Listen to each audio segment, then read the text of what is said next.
President Biden heads to Seattle. Former President Trump is predicting he will be the first Republican candidate to flip the usually blue state of New Jersey in 36 years, ahead of a rally there tonight.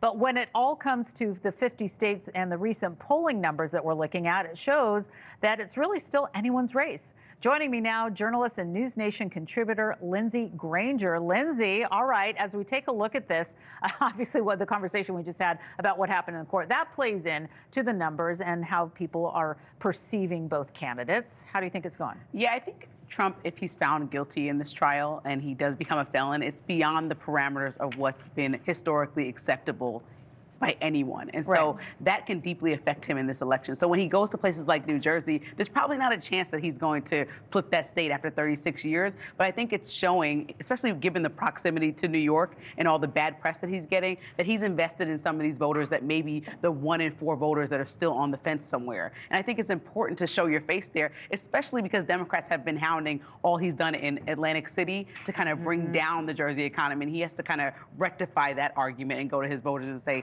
no, I'm still a good option. You know, Trump has spent a lot of time in the courtroom, as we've been discussing.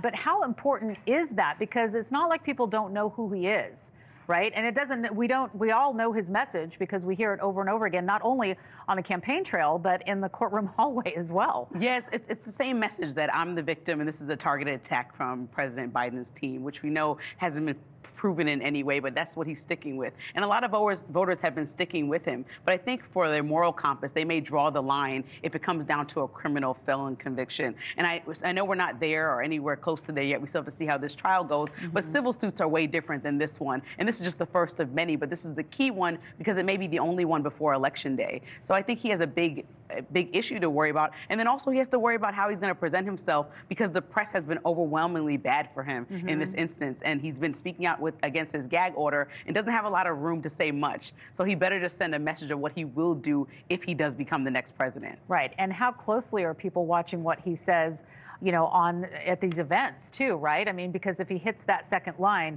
of going too far, then we're talking about possible jail time. I know, he got threatened by Judge Merchan so many times, $9,000 or more in fees already, and he already has gone back and continued to say things. I know he wants to make sure that we're on an equal playing field and that if he has a gag order, so does everybody else, but that's not what it is right now. And so he needs to be mindful that he has some kind of order because a lot of people consider him a little bit of chaos with all the drama surrounding him. And so if he can't follow these simple rules, people might just be done with it, and he might turn off those voters because there's no one winning in a landslide right now. It's really neck and neck, as all polls show, between he and Biden. And we do have some polls to show you. This week, Trump is betting on the economy to land him the second term in office, while President Biden sat down with CNN's Aaron Burnett and dismissed polls showing voters' disapproval of his handling of the economy. Let's take a listen.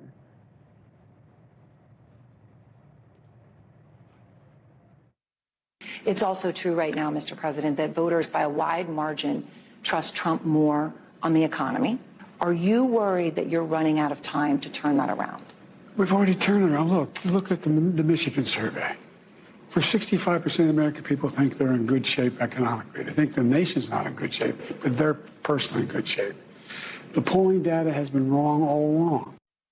Thanks for watching. Go to joinnn.com to find NewsNation on your screen. And don't forget to click the red subscribe button below to get more of NewsNation's fact-driven, unbiased coverage.